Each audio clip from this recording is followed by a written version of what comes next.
Across the aisles of a Walmart supercenter outside Columbus, an overnight stalker starts her shift the way she has for the past year. Not with pallets, but with carts. Full carts, still loaded with cereal boxes, chicken thighs sweating through their plastic, a birthday cake with candles already stuck in the frosting, sitting abandoned near the registers, in the pharmacy line, at the edge of the frozen aisle. She pushes them back into rotation, one by one, restocking what a paying customer already decided, somewhere between the shelf and the register, that they could not afford. This is not a story about theft, and it is not a story about carelessness. It is a story about the moment a household's mental math runs out of room, and the story is happening in more stores, more often, than most shoppers realize. For decades, the American grocery run was one of the few financial decisions that felt almost automatic. You made a list, you filled a cart, you paid, you left. It required attention, but not anxiety. The full cart at checkout was not a decision point.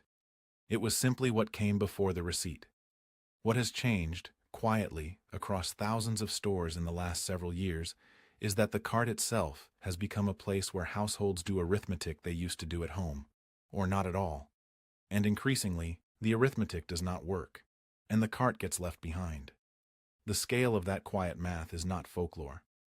According to a survey conducted by Swiftly, a technology company that works directly with brick-and-mortar supermarkets, more than 2 in 3 American shoppers say they are struggling to pay their grocery bills because of inflation and rising food prices, and roughly 3 in 4 say the cost of groceries has forced them to cut spending somewhere else in their lives. This is not a story about a fringe group of struggling families. It is a story about a majority. Consider what has happened to the price of simply feeding a household over the past 5 years.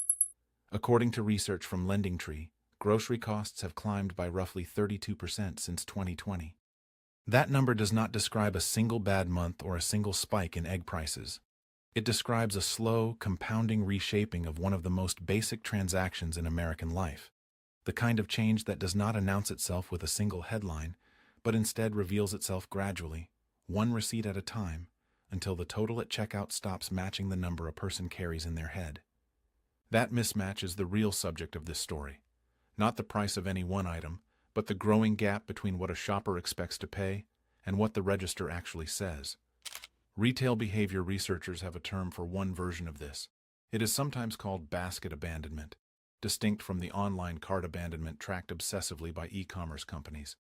It happens in person, in real time, when a customer reaches the register, watches the total climb past what they budgeted, and begins removing items, one at a time, handing them back to a cashier, or setting them on the little shelf beside the conveyor belt. Sometimes it goes further. Sometimes the customer simply walks away, leaving the cart exactly where it stands. There is no single national counter tracking how often this happens, and any documentary honest about its evidence has to say so plainly. What exists instead is a pattern converging from multiple directions. Survey data on shoppers holding back purchases because of price, employee accounts from stores across the country describing more frequent abandoned carts, and hard economic data explaining exactly why a shopper's math might fail at the register more often than it used to. Individually, none of these proves a national epidemic of walkaways. Together, they describe a household economy operating with less room for error than it has had in a generation. Start with the holding back behavior itself, because it is the clearest signal available. In tracking conducted by the research firm Civic Science, a substantial share of American shoppers, sometimes over 40% in a given month, report that they have stopped themselves from buying something at the grocery store specifically because the price was higher than they expected. That is not a supplement purchase or a vacation they decided to skip. That is a jar of peanut butter, a package of chicken breast, a box of cereal, put back on the shelf mid-shop because the number on the shelf tag no longer matched the number the shopper had budgeted for it. Now place that behavior inside a specific household, not because one family represents every family, but because the mechanism is easier to see at human scale. Consider a 2-income household in a mid-sized American city, a corrections officer and a dental hygienist, combined income somewhere in the low 6 figures, a number that a generation ago would have signaled clear financial comfort. They own a modest 3-bedroom home, financed at a rate that felt reasonable when they bought it. They have 2 children, one in elementary school, one in daycare 3 days a week. On paper, this is a stable household. In practice, their fixed costs, mortgage, property tax, home insurance, 2 car payments, health insurance premiums deducted before either paycheck even reaches their bank account, consume the overwhelming majority of what they bring home. What remains for groceries, gas, and the unpredictable costs of raising children is a number that used to have slack in it and increasingly does not. For a household like this, the grocery bill is not simply one line item among many. It is the last flexible number in an otherwise fixed budget, which means it absorbs the shock every other category refuses to. The mortgage does not change month to month. The insurance premium does not negotiate. The daycare invoice arrives regardless of how the week has gone. Groceries are the only category where a family can, in real time, adjust what they buy to match what they have. And that flexibility, which used to feel like a small mercy, has become the mechanism by which families discover, cart by cart, exactly how much less their income now covers. This is where the story requires its first honest complication. Not every household leaving items behind at checkout is in genuine financial distress. Grocery inflation has also changed shopping behavior among households that are simply being more careful, not desperate, careful. According to a survey released by the consulting firm Alex Partners, grocery is the only major spending category that consumers expect to increase in 2026, even as they cut back nearly everywhere else, which tells its own story. People are not abandoning groceries, they are trying harder to control them. In that same research, roughly 45% of shoppers who plan to reduce their grocery spending say they intend to do it by planning more carefully and avoiding impulse purchases, and a similar share say they will trade down to less expensive brands or stores. More than a third say they will simply shop less often. None of that is collapse. It is discipline, applied to a budget that has stopped forgiving mistakes. But discipline only goes so far when the prices themselves are unpredictable. The United States Department of Agriculture's Food Price Outlook illustrates why grocery budgeting has become genuinely harder to plan around, not just more expensive in aggregate. In its 2026 projections, beef and veal prices were forecast to rise more than 10% for the year, sugar and sweets by roughly 7%, while egg prices, after the extraordinary spikes of prior years tied to avian flu outbreaks, were expected to fall sharply, down nearly 31% for the year as flocks recovered. A household trying to plan a weekly budget around these numbers is not managing one steady rate of inflation. They are managing a set of categories moving in different directions at different speeds, some worse, some better, in ways that make last month's grocery list a poor predictor of this month's total. That unpredictability falls hardest on households with the least room to absorb a surprise, and the data shows a clear generational divide in who that is. In a survey conducted by AARP in December 2025, more than 4 in 10 adults aged 50 and older said grocery prices now cost more than they can afford, compared with roughly 1 in 3 adults under 50. That gap matters because older Americans are more likely to be living on fixed incomes, Social Security payments that adjust annually but rarely in step with real-time price movement, or retirement savings designed decades ago around a very different cost of living. For a working-age household, a grocery bill that grows faster than expected is a stressful month. For a retiree on a fixed income, it is a structural problem with no obvious source of additional income to close the gap. There is a second, less visible mechanism driving exactly this kind of stress, and it did not come from inflation at all. It came from a policy change. In May of 2026, the Nonpartisan Center on Budget and Policy Priorities reported that SNAP participation, the federal food assistance program that helps roughly 1 in 8 Americans afford groceries, fell by more than 3.5 million people between July 2025 and February 2026, following the enactment of new eligibility restrictions under federal legislation passed that year. Whatever the intended policy goals, the immediate and measurable effect was that millions of households lost some or all of the benefit that used to close the gap between their income and their grocery bill. Some of those households did not stop needing to eat. They simply began paying full price for food they had previously received partial help with, at the exact moment grocery prices were still elevated relative to incomes. This is the moment in the story worth pausing on, because it reframes the opening scene. The full cart left behind at checkout is not primarily a story about greed, waste, or carelessness. It is frequently the visible endpoint of an invisible calculation that started somewhere else entirely, a benefit that shrank, a shift that got cut, a bill that arrived the same week as the grocery run. The shopper standing at the register doing that math is not failing to plan. They are discovering, in public, in real time, that a plan built on last month's numbers no longer holds. And where the numbers do not hold, many households are quietly turning to a tool that used to be reserved for emergencies: credit. According to the Federal Reserve's 2025 Well-Being and Basic Needs Survey, roughly 1 in 3 working-age adults who paid for groceries with a credit card carried a balance rather than paying it off, and nearly 9% did not consistently make even the minimum payment on that debt, up from roughly 7% just 2 years earlier. That shift, small in percentage terms, represents a meaningful change in how households are financing something as basic as dinner. Groceries used to be paid for out of income. For a growing share of households, they are now being financed, quietly, at the interest rate of whatever credit card happens to be in the wallet, which means this month's grocery bill is not really being paid off this month at all. It is being converted into next month's minimum payment, with interest attached, competing for space against every other bill that has not gone away. There is a psychological cost to this shift that rarely shows up in economic data, but shows up constantly in the way people describe their own shopping trips. Grocery shopping, unlike most financial stress, happens in public, under fluorescent light, in front of a line of strangers and a cashier who is watching the total climb on a screen both of you can see. There is a particular kind of embarrassment in reaching that register with a full cart and realizing you have to choose, item by item, what stays and what goes, while the person behind you shifts their weight and checks their phone. It is a form of financial stress that other categories of spending do not force into public view. A mortgage payment is private. A retirement account balance is private. A cart full of groceries priced out loud by a scanner is not. That visibility has produced its own quiet adaptation. Many shoppers now describe pre-shopping with a calculator app open on their phone, tallying items as they go rather than waiting for the register to deliver the verdict. Others have shifted almost entirely to store apps that let them build and price a cart before ever entering the building, converting what used to be a physical, spontaneous errand into something closer to a spreadsheet exercise, checked and rechecked before a single item touches a shelf. This is not laziness or overcaution. It is households trying to move the moment of financial reckoning out of the checkout line and into the privacy of their own kitchen table, where a hard decision can be made quietly instead of publicly.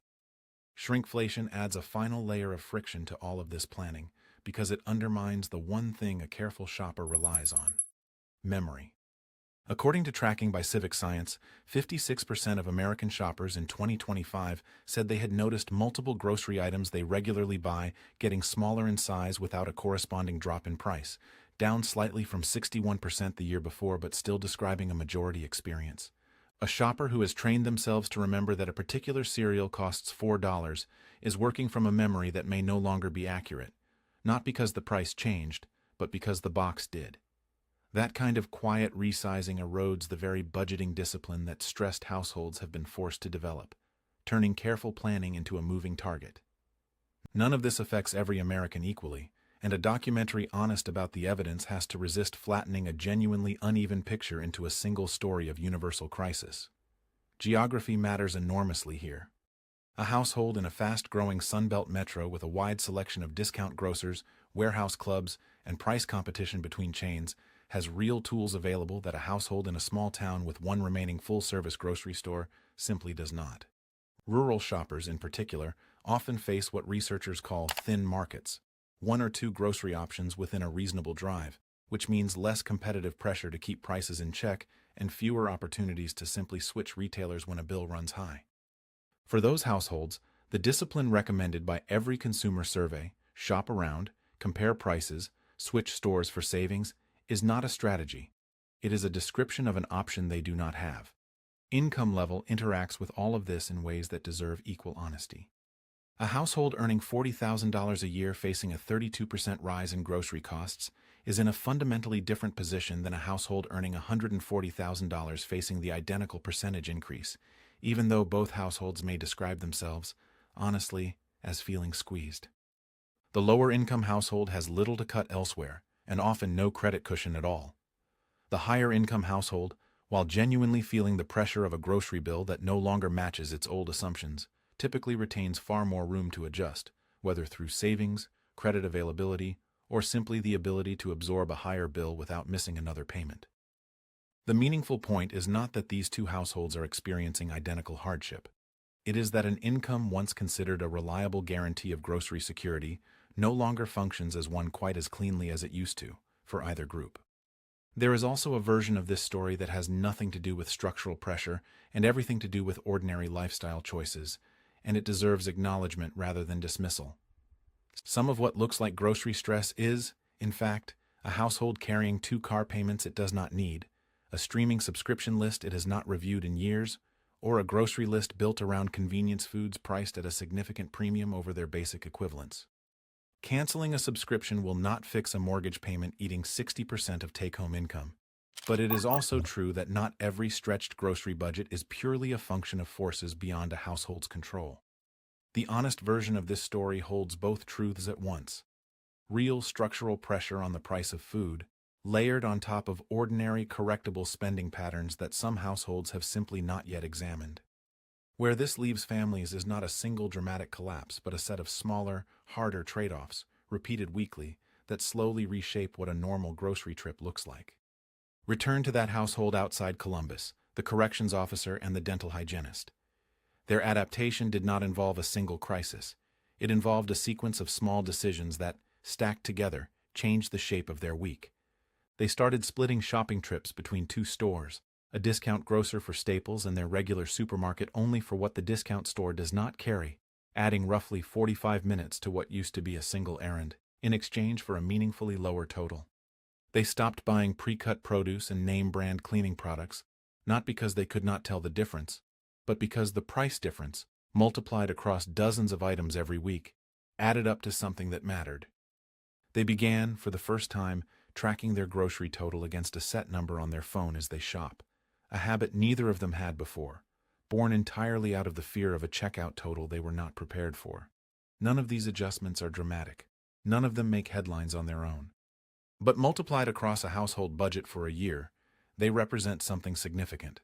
A family with a combined income most Americans would consider solidly middle class, spending real time and real effort simply to keep their grocery bill inside the boundaries their income allows. That effort is the quiet cost that does not show up in an inflation report. It shows up in the extra store, the extra 30 minutes, the mental tally kept open on a phone screen, the small, constant vigilance required to keep an ordinary errand from becoming an unplanned financial event. The retailers themselves are not blind to any of this. Grocery chains, including the country's largest, have leaned harder into loyalty programs, digital coupons, and private label products specifically because they can see the same pattern from the other side of the register, a customer base trading down, comparing more, and increasingly price-sensitive even on categories that used to be close to automatic purchases.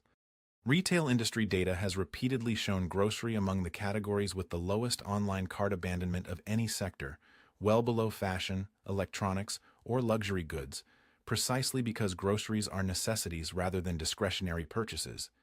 People do not walk away from food because they change their mind.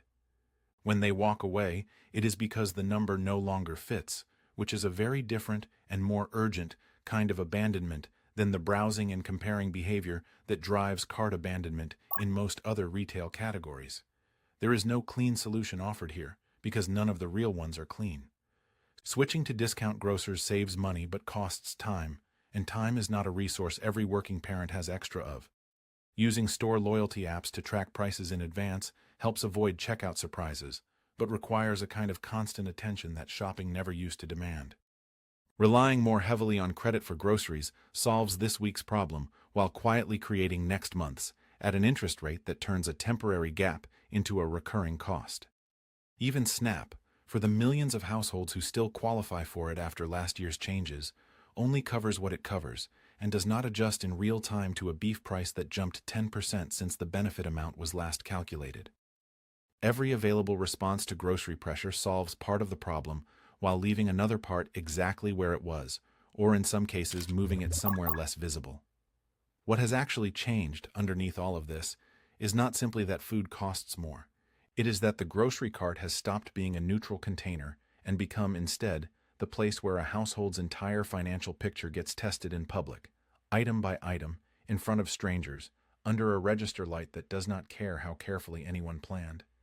The full cart left behind at checkout is rarely a single dramatic failure. It is usually the last visible step in a much longer, much quieter sequence. A benefit that shrank, an hour that got cut, a bill that landed the same week, a price that moved without warning. By the time it reaches the register, the decision has often already been made somewhere else, weeks earlier, in a part of the household budget nobody was watching as closely as they should have been. The overnight stocker in Columbus will keep pushing those carts back into rotation, restocking milk that started to warm and produce that will not last the week, because that is the job. But every cart she rolls back down the aisle is also a small, specific record of a moment when someone's plan and someone's paycheck stopped agreeing with each other, right there at the register, in front of everyone. Multiply that moment by however many carts sit waiting for her at the start of every shift, and the real question stops being why anyone would walk away from groceries they clearly wanted. It becomes how many households, doing everything they were told to do, still find themselves standing at that register, running numbers that used to be simple, and discovering they no longer are.